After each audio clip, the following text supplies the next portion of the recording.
Sorotan publik kembali mengarah pada Robby Tremonti setelah namanya dikaitkan dengan isu sensitif yang menyeret Aureli Morimans. Perbincangan ini mencuat seiring viralnya buku memoir Broken String yang memuat kisah pengalaman relasi tidak sehat di masa remaja.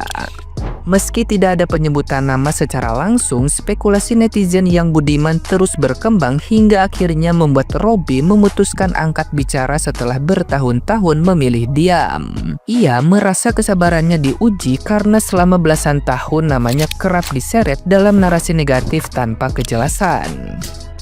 Robby meluapkan kekesalannya atas tudingan yang dianggap berlebihan dan tidak berdasar.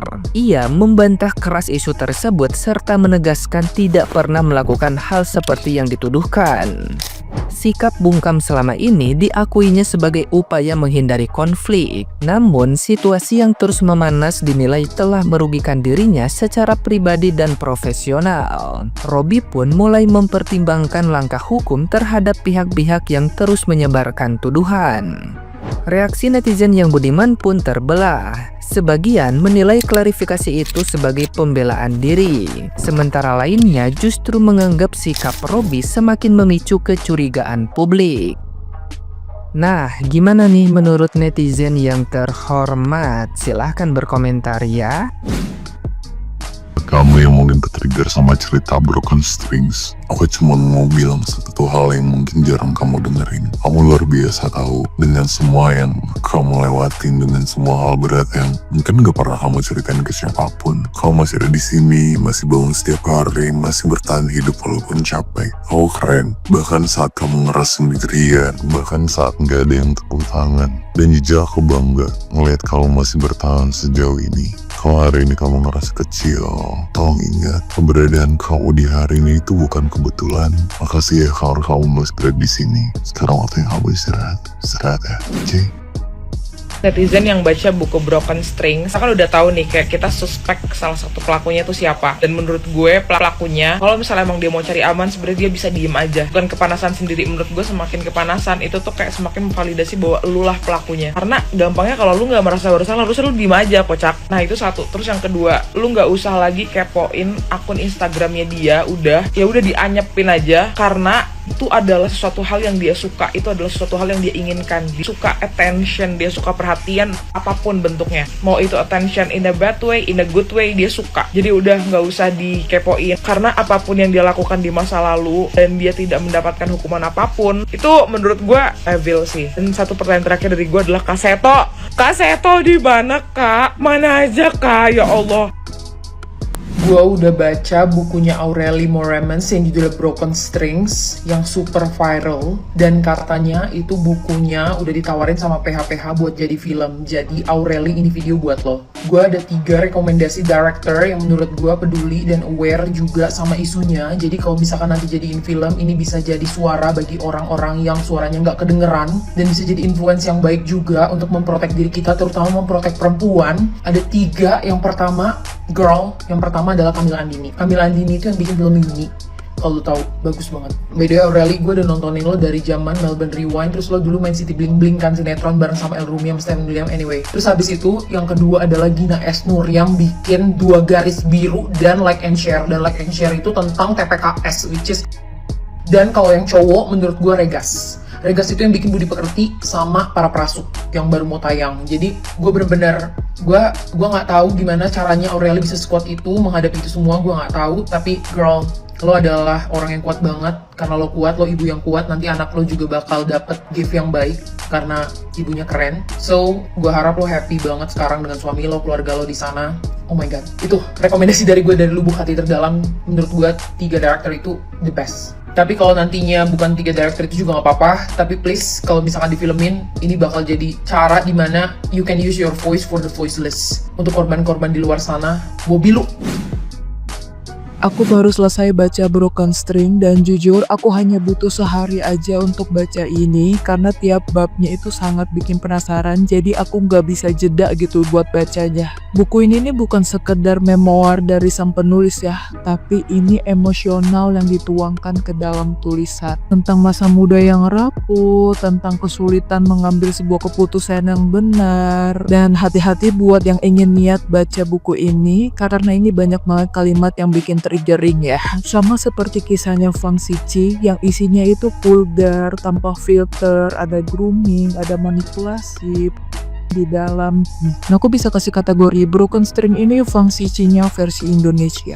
Dan yang bikin aku salutnya, ternyata sang penulis ini membuat tulisannya secara mandiri, dari sampulnya, tuh dari pemilihan warnanya, font-fontnya, dia atur sendiri tanpa editor. Yang artinya setiap simbol, setiap font, setiap jeda, setiap tulisannya itu adalah penuangan emosionalnya secara sadar. Makanya ini sangat menyentuh para pembaca di saat membacanya. Dari covernya aja udah jelas ya, ini tentang seseorang yang pernah dikendalikan seperti boneka. Ya, aku kasih satu contoh kalimat yang bikin triggering ya. Aku bacakan ya.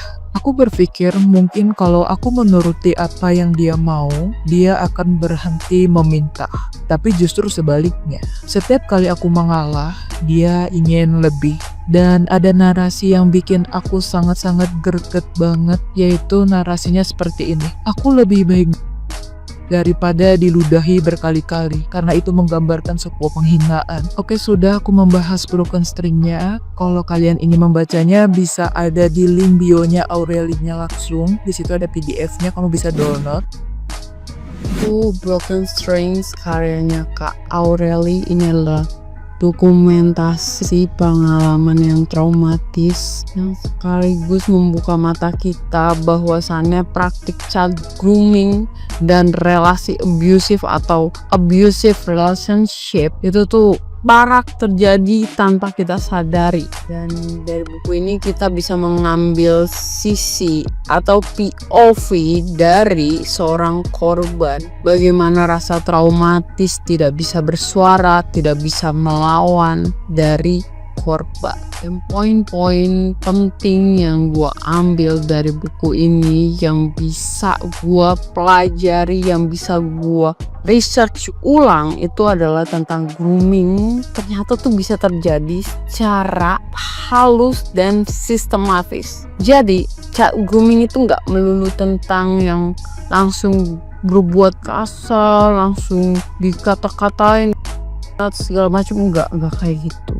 Jadi perlahan gitu. Biasanya ketika orang yang dewasa itu mendekati anak yang masih minor, yang masih di bawah umur, dengan perhatian, dengan romansa, dengan janji-janji manisnya, itu membuat tumbuh cinta semu. Yang sebenarnya itu adalah taktik dari si child grooming ini. Yang kedua adalah budaya menyalahkan korban. Ini masih sangat besar. Ingat ya, tanggung jawab selalu berada di tangan pelaku, bukannya di tangan korban. Dan di sini, di buku ini, gua sangat menyayangkan peran dari Komnas Anak dan Komnas Perlindungan Perempuan. Kenapa? Kenapa responnya hanya dengan kan sama-sama suka? Ini udah jelas ya, di buku ini kita bisa ngeliat nih, peran dari Komnas, dari negara ini cuman hadir secara normatif gitu, tapi absen secara praktis. Mereka cuma menghadirkan undang-undang yang pada dasarnya, pada kejadian aslinya mereka tidak bisa berbuat apa-apa dan tidak mendukung korban sama sekali. Korban di sini berjuang sendiri tanpa dukungan negara. Hal ini nih ya menjadi poros cermin bagaimana sistem perlindungan yang masih lemah di Indonesia, khususnya perlindungan anak dan perempuan. Dari buku ini kita bisa belajar ya, keberanian bercerita adalah bentuk perlawanan. Kita memang gak bisa percaya dengan siapapun, tapi dengan peran sosial media sekarang kalian bisa speak up apa aja. Memang kalian tuh gak full dapat dukungan, pasti adalah anonim-anonim yang gak jelas yang tiba-tiba mihak pada pelaku dan segala macam itu pasti ada aja. Cuman kalian kalau memang kalian tidak punya keberanian untuk bercerita kepada keluarga atau keluarga kalian gak support, kalian minta dukungan pada netizen. Karena dari buku ini juga kita tahu trauma itu nggak bisa hilang. Ya udah berjalan dengan waktu aja itu nggak bisa. Itu tuh harus dengan dibarengi sama dukungan dan kesadaran diri kita.